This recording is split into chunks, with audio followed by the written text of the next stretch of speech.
नमस्कार मित्रों, एसएससी अड्डा जीके में आपका बहुत बहुत स्वागत है। हरियाणा जीके में हम ग्राम सचिव, पटवारी, नहरी पटवारी आदि से संबंधित जो महत्वपूर्ण प्रश्न है वो कर रहे हैं। तो ये स्टार्ट करेंगे। स्टार्ट करने से पहले आप हमारे चैनल को लाइक, सब्सक्राइब और शेयर जरूर करें। तो आइए देखते हैं प्रश्न नंबर 1। तो सबसे पहला प्रश्न है, पूरे गांव का नक्शा क्या कहलाता है। तो देखिए, पहले भी शब्दावली डाली गई है और बताया गया है कि जो पूरे गांव का जो नक्शा होता है उसको क्या कहा जाता है। तो इसको सजरा कहा जाता है। क्या कहते हैं इसको सजरा बोला जाता है। तो अच्छा, जो खतौनी है, अब जैसे ये देखिए, खतौनी क्या होती है। जो खतौनी आप सुना होगा कि जमाबंदी, तो जमाबंदी का ही दूसरा नाम क्या है, खतौनी। और इसको और क्या कहते हैं, इसको खाता नंबर भी कहा जाता है। पूरे जो गांव का है तो उसको आपको बता ही दिया है। पूरे गांव का जो होता है वो क्या कहलाता है, नक्शा सजरा कहते हैं। खसरा क्या होता है, तो खसरा होता है जो नंबर होती है, जो जमीन का जब सर्वे किया जाता है तो उसको खसरा नंबर बोला जाता है। और अगर आपको मान लीजिए जब कोई व्यक्ति मकान खरीदता है, आपको कोई मकान है जो बना हुआ मकान आप जब खरीदते हैं तो उसमें क्या देखा जाता है। तो यह जब कोई व्यक्ति मकान खरीदता है तो उसे खसरा नंबर देखना चाहिए। तो मकान खरीदना है तो आपको क्या देखना पड़ता है, वहाँ पर आपको खसरा नंबर देखना पड़ता है। ये चीज़ आप याद रखेंगे। अगर आपको कोई ज़मीन खरीदनी है, मान लीजिए खेत की ज़मीन है या प्लॉट के, तो वहाँ पे क्या देखा जाता है, तो वहाँ पर खतौनी नंबर देखा जाता है। ये सब चीज़ें आप याद रखिएगा। सजरा कौन तैयार करता है, तो इसका सही उत्तर है सजरा जो होता है, सजरा मतलब नक्शा कौन तैयार करता है, तो इसको पटवारी तैयार करता है। कौन तैयार करेगा इसको, पटवारी। ऑप्शन डी यहाँ पर करेक्ट आंसर हो जाएगा। और जो ये है कानून को, पटवारी से ऊपर जो ऑफिसर रहता है वह कानून को होता है। उसके बाद तहसीलदार, सब इनमें सबसे बड़ा ऑफिसर रहता है। जमाबंदी या खाता नंबर के नाम से अन्य किसको और जाना जाता है। जमाबंदी और खाता नंबर के नाम से और अन्य किसको कहते हैं, सजरा, ये तो नक्शा होता है, खसरा, खेवट या खतौनी। खेवट क्या होता है, तो देखिए खेवट होता है जो भूमि की जो जोता जाता है खेतों को, तो वो जो सूची जारी की जाती है, एक लिस्ट जो बनाई जाती है उसको खेवट कहते हैं।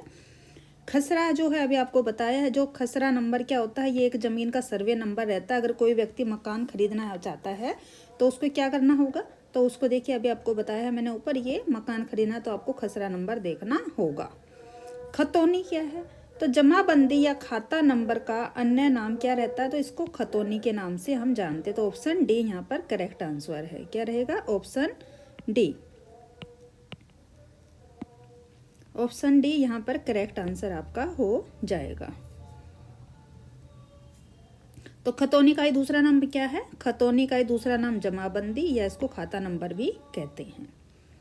तो जमाबंदी क्या है, तो जमाबंदी एक ऐसा दस्तावेज है। क्या होती है जमाबंदी, तो ऐसा है कि जिसमें जमीन से संबंधित हर तरह की जानकारी आपके लिए मौजूद रहती है। क्या रहती है, जो जमीन से रिलेटेड जितना भी आपको जानकारी चाहिए है वह सब आपको इसमें जमाबंदी के अंदर मिल जाती है। और इसे क्या कहा जाता है, इसे भूमि का रिकॉर्ड भी कहा जाता है। जमाबंदी कितने टाइम में होती है, तो जमाबंदी हर 5 साल में की जाती है। पटवारी के द्वारा हर 5 वर्ष में जमाबंदी की जाती है। ये भी आप याद रखेंगे। नेक्स्ट है, एक खतौनी में कुल कितने खाने होते हैं। तो एक खतौनी में कितने खाने होते हैं, तो एक खतौनी जो रहती है यानी कि जमाबंदी रहती है, तो उसमें एक खतौनी में 22 खाने रहते हैं। कितने, 22 खाने रहते हैं। लेकिन अगर आपसे पूछा जाए कि एक खसरा जो होता है, एक खसरा में जो खसरा होता है, अगर आ जाता है कि आप बताइए कि जो खसरा होता है, एक खसरे के अंदर कुल कितने खाने होते हैं। तो एक खसरे अगर है तो एक खसरे के अंदर कुल कितने खाने रहेंगे, तो एक खसरे में अगर आपसे पूछ लिया जाए कि एक खसरे में कुल कितने खाने हैं, तो आप लिखेंगे यहाँ पर 12। खसरे के अंदर 12 होते हैं और खतौनी के अंदर 22 होते हैं। ये आप याद रखेंगे। पटवारी के द्वारा वर्ष में खसरा कितनी बार तैयार किया जाता है? तो जो पटवारी होता है, जो ये खसरा है, खसरा पटवारी के पास तो कितनी बार, तो यह साल में 3 बार तैयार किया जाता है। तो ये कौन कौन सा होता है 3 बार? तो 3 बार जब जैसे कि आपकी खरीफ की फसल, उसके बाद आपकी रबी की फसल और आपकी जायद की फसल, तो जब तीनों फसलों के टाइम पर ही खसरा तैयार किया जाता है। तो देखिए रबी, खरीफ व जायद की फसलों के समय खसरा तैयार किया जाता है।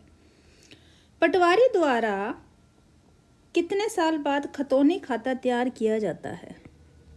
तो अभी आपको ऊपर मैंने बताया ही था 5 वर्ष बाद, ऑप्शन ए। खतौनी को ही क्या कहते हैं दूसरा, तो आपको ये भी बताया था अभी मैंने, जो खतौनी है इसी को ही जमाबंदी भी कहा जाता है और इसी को खाता नंबर भी कहा जाता है। तो ये तीनों नाम एक ही चीज़ के हैं। आप खतौनी बोल सकते हैं, जमाबंदी या खाता नंबर।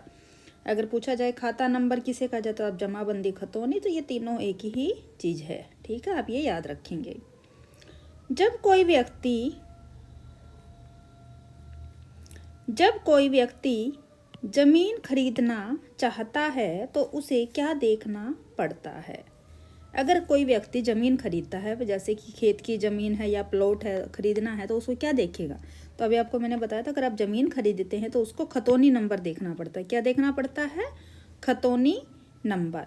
लेकिन अगर आपको मकान खरीदना है तो आप क्या देखेंगे? ये खसरा नंबर आप देखते हैं। क्या देखते हैं फिर आप? खसरा नंबर, इसको देखा जाता है। खाता नंबर, तो खाता नंबर आपको अभी बताया है, ये जमाबंदी या खतौनी, इसी का दूसरा नाम क्या है? खाता नंबर। जमीन का नंबर के साथ जो होता है, जमीन का जो नंबर होता है, जबकि मकान का नंबर खसरे के साथ होता है। हाँ देखिए, अगर आप ज़मीन खरीदते हैं तो ज़मीन का जो नंबर रहता है, ज़मीन खरीदते हैं तो आपको क्या देखना पड़ता है?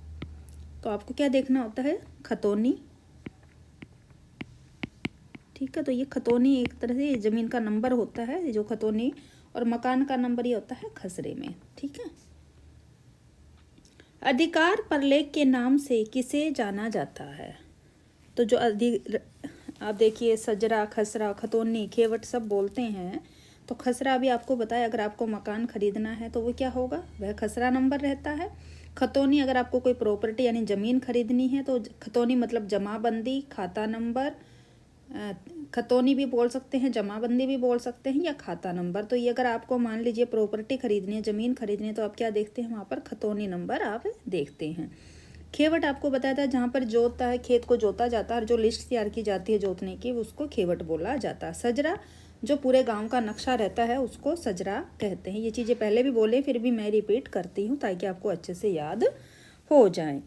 तो क्वेश्चन है, अधिकार परलेख के नाम से और किसे भी जाना जाता है? तो यह जो खतौनी या खाता नंबर है या जमाबंदी है, तो इसको अधिकार परलेख के नाम से भी इसको जाना जाता है। शेरशाह सूरी ने भूमि मापन के लिए किसका प्रयोग किया था? तो जो शेरशाह सूरी थे, जब उसने भूमि नापने के लिए किस चीज़ का प्रयोग किया था इसने? तो इन्होंने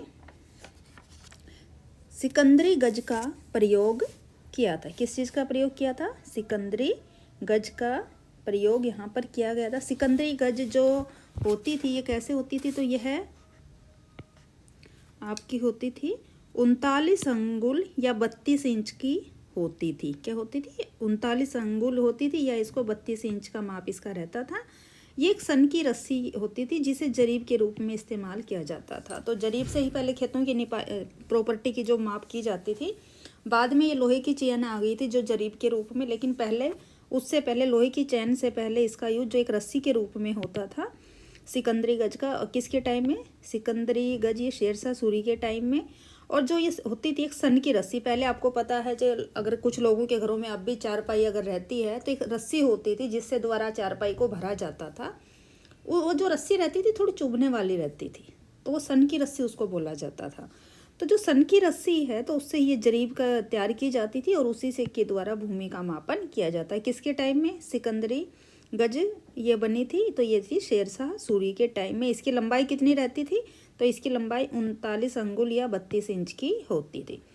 अच्छा, जो शेरशाह सूरी है इनका बचपन का नाम क्या था? तो जो शेरशाह सूरी थे इसके बचपन का नाम था फरीद खान। क्या था इनके बचपन का नाम? फरीद खान इनका बचपन का नाम था।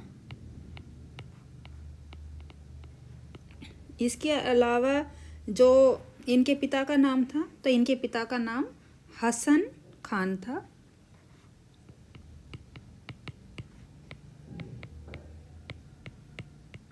हसन खान थे। और ये जो इनके पिता थे ये कौन थे उस टाइम? तो ये सासाराम बिहार जो ये थे, सासाराम जो है भारत में, सासाराम बिहार, और वो नारनौल जो है, नारनौल जो महेंद्रगढ़ के साइड पड़ता है, नारनौल के ये कौन थे? जागीरदार थे इनके पिता। जागीरदार कौन थे? जागीरदार थे। इन्होंने क्या किया था? तो इनको किसकी उपाधि दी गई थी? तो जो शेरशाह सूरी है इसको शेर खान की उपाधि भी इनको दी गई थी। अन्य उपाधियां भी इन्होंने धारण की थी। शेरशाह के द्वारा कुछ युद्ध भी लड़े गए थे। एक आपने सुना होगा मालवा का युद्ध। तो मालवा का युद्ध भी किसके द्वारा लड़ा गया था? तो ये शेरशाह सूरी के द्वारा लड़ा गया था। किसके साथ में? शेरशाह सूरी ने ये मल्लू खान या इनको कादिर खान के नाम से भी जिनको जानते हैं, इनको इन्होंने पराजित किया था मालवा के युद्ध में। इसके अलावा एक और युद्ध हुआ था सामेल का जेतारण युद्ध, जो हुआ था 5 जनवरी 1544 में। तो इस में क्या हुआ था? तो इसमें इन्होंने विजय प्राप्त की थी। किसने? शेरशाह सूरी ने इसमें विजय प्राप्त करी थी। और इन्होंने क्या कहा था कि एक मुट्ठी भर बाजरे की कीमत पर हिंदुस्तान की सियासत खो बैठता है। जब इन्होंने क्या करा था, जब शेरशाह सूरी ने मालदेव के मध्य में जो युद्ध हुआ था शेरशाह सूरी व मालदेव में, तो ये क्या हुआ, उसमें इन्होंने जीत हासिल कर ली। तो इनका एक कथन था, इन्होंने एक कथन दिया कि जो ये हिंदुस्तानी है, जो हिंदुस्तान है, सिर्फ एक मुट्ठी भर अगर बाजरा की कीमत के ऊपर अपनी सियासत को खो बैठते हैं, ऐसा कहा गया था। इसके अलावा और इन्होंने क्या किया था? जो शेरशाह का जो थे, शेरशाह सूरी के टाइम में ही जो कानून गो का, अगर आपको अभी पदवी जो अभी बताई गई है, ये कब से स्टार्ट हुई थी? जो कानून गो है, कानून गो, तो ये जो भूमि का जो काम था इन्होंने किसको? शेरशाह के टाइम में प्रशासन का भूमि का रिकॉर्ड कानून गो को इन्होंने सौंपा था। तो इस तरह था। इन्होंने क्या किया था? सिकंदरी गंज जो है भूमि मापने के लिए सिकंदरी गज का यूज इन्होंने किया था। अभी आपको ये मैंने बताया है। तो ये थी किसके बारे में जानकारी थी? तो ये थोड़ी शेरशाह सूरी के बारे में जानकारी थी। इनसे अगर कोई क्वेश्चन आ भी जाता है एग्जाम में तो आप आराम से कर सकते हैं। नेक्स्ट क्वेश्चन देख लेते हैं। फिरोज शाह तुगलक ने अपने समय में कितनी नहरों का निर्माण कराया था? तो देखिए, जो फिरोज शाह तुगलक था इसने अपने टाइम में 300 नहरों का निर्माण करवाया था। लेकिन एक चीज़ आप याद रखेंगे, जो सबसे पहले नहरों का निर्माण किसके द्वारा हुआ था? तो यह हुआ था गयासुद्दीन तुगलक के द्वारा। सबसे पहले किसने करवाया था? तो सबसे पहले गयासुद्दीन तुगलक ने नहरों का निर्माण करवाया गया था। जब इसने फिरोज शाह तुगलक ने जब निर्माण करवाया था 300 नहरों का, तो ये कब हुआ था? तो यह करवाया, इसके साथ ही इनकी जो सबसे बड़ी जो आप सुनते हैं पश्चिमी यमुना नहर, तो उसका निर्माण भी किसके द्वारा हुआ है? फिरोज शाह तुगलक। पश्चिमी यमुना नहर, इसका निर्माण इन्होंने कब करवाया था? तो ये क्वेश्चन आ जाता है कि पश्चिमी यमुना नहर का निर्माण किसने करवाया? तो आप उत्तर देंगे फिरोज शाह तुगलक ने। उसके अलावा जो पश्चिमी यमुना नहर का निर्माण कब हुआ था? तो इसका निर्माण 1355 में। कब हुआ था? 1355 में हुआ था। और क्यों किया गया था इसका निर्माण? तो इसका निर्माण जो किया गया था फिरोज शाह तुगलक ने शिकारगाह तक, कहाँ तक? शिकारगाह तक पानी पहुंचाने के लिए किया था। कहाँ तक? शिकारगाह। साथ ही आपको पता ही होगा कि फिरोज शाह तुगलक ने और क्या किया है। तो फिरोज शाह तुगलक ने इनका जब ये वहाँ से आए तो इन्होंने अपने, जब इनका बेटा है, इनके बेटा जब पैदा हुआ था तो वो कहाँ हुआ था? तो जो आज का फतेहाबाद है, फतेहाबाद, तो फतेहाबाद का जो नाम है, नामकरण जो फतेहाबाद का हुआ है, इनके बेटे फतेह खान के नाम पर है। किनके? इनके बेटे फतेह खान के नाम पर फतेहाबाद का नाम पड़ा था। इसके अलावा हिसार में इन्होंने गुजरी महल का निर्माण करवाया है। क्या करवाया था? हिसार में गुजरी महल का जो निर्माण करवाया था वो किसने करवाया है? वह भी फिरोज शाह तुगलक के द्वारा कराया गया है। फिरोज शाह तुगलक ने अगर पूछा जाए कि कितने कुओं का निर्माण करवाया, तो इन्होंने 50 कुओं का निर्माण अपने टाइम में करवाया था। कितना? 50 कुओं का निर्माण इन्होंने 150 कुओं का 150 कुओं का निर्माण इन्होंने यहाँ पर करवाया था। 150 कुओं का निर्माण किसके द्वारा करवाया गया था? तो यह फिरोज शाह तुगलक के द्वारा करवाया गया था। तो ये थी जानकारी अपनी किसके बारे में? फिरोज शाह तुगलक के बारे में। अच्छा, जब नहरों का कितनी नहरें करवाई इन्होंने? तो इन्होंने 300 नहरों का निर्माण करवाया। पश्चिमी यमुना नहर का कब हुआ था? ये 1355। देखिए प्रश्न पूछे गए हैं इसलिए एक बार दोबारा रिपीट कर रहे हैं। इन्होंने हिसार में गुजरी महल का निर्माण करवाया है। फतेह खान इनके बेटे का नाम था और इन्होंने अपने बेटे के नाम पर फतेहाबाद बसाया था। क्या? बेटे के नाम पर इन्होंने फतेहाबाद बसाया था। इसके अलावा जो आगे और क्वेश्चन देखते हैं।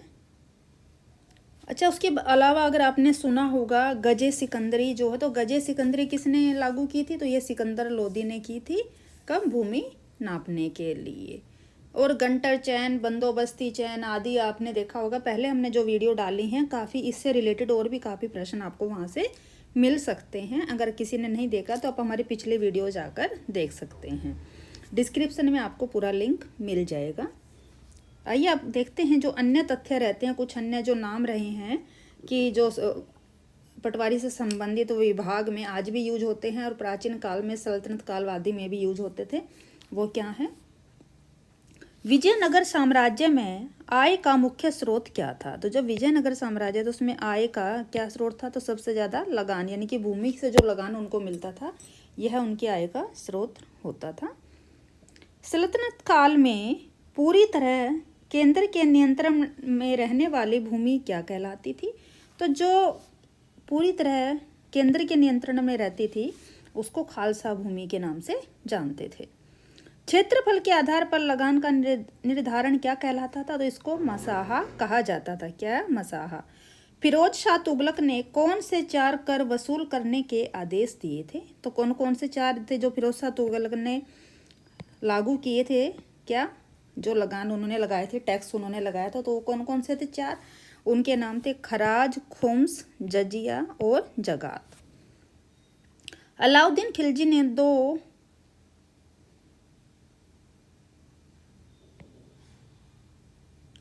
अलाउद्दीन खिलजी ने जो कर लगाया था किस पर? पशुओं पर। पशुओं पर जो कर लगाया गया था किसके द्वारा? अलाउद्दीन खिलजी के द्वारा। किस पर? दुधारू पशुओं पर, जो दूध देते थे।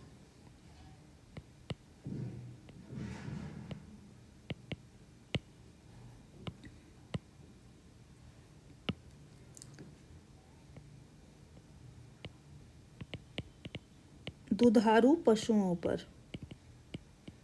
तो दुधारू पशुओं पर इन्होंने कौन सा टैक्स लगाया था? कौन सा कर लगाया था? तो इन्होंने चराई जो है, चराई कर यहाँ पर लगाया था। कौन सा? चराई कर।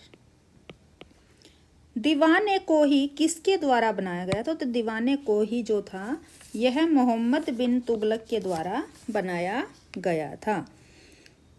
तो इसको जो दीवाने कोही का मतलब क्या होता है? तो दीवाने कोही का मतलब होता है यहाँ पर कृषि विभाग।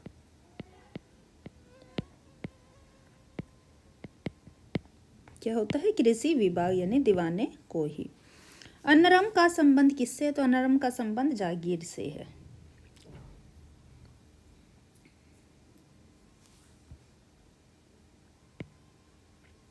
तो देखिए आपको बार बार बताया है कि जो गजे सिकंदरी का परिचालन किसने किया था? तो भूमि को, यहाँ पर भूमि आएगा, भूमि मापने के लिए प्रमाणित पैमाना जो गजे सिकंदरी उसका परिचालन किसने किया था? तो आपको अभी बार बार बताया, पहले ही बताया है, सिकंदर लोदी ने। अठवन का क्या अर्थ है? तो अठवन का मतलब रहता है भू राजस्व विभाग। सल्तनत काल में गैर मुसलमानों से लिया जाने वाला धार्मिक कर कौन था? तो देखिए मुसलमानों से तो कोई कर नहीं लिया जा रहा था, लेकिन जो हिंदू लोग रहते थे यानी जो गैर मुसलमान लोग थे, मुसलमानों से अलग जो लोग थे, उनसे कौन सा कर लिया जाता था? तो वह जजिया कर लिया जाता था। कब? सल्तनत काल में। तो ये कौन सा कर था? ये धार्मिक कर उन पर लगाया गया था। सल्तनत काल में राजस्व विभाग के अध्यक्ष को क्या कहा जाता था? तो उस टाइम में जो उसको वजीर बोला जाता, क्या कहा जाता था? वजीर। जो आज के टाइम में इसको वजीर को क्या कहा जाता है? प्रधानमंत्री।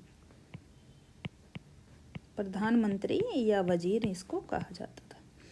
विजयनगर साम्राज्य में भू राजस्व की दर क्या थी? तो उस टाइम में भू राजस्व की दर 1/6 भाग थी। क्या थी? 1/6 भाग थी।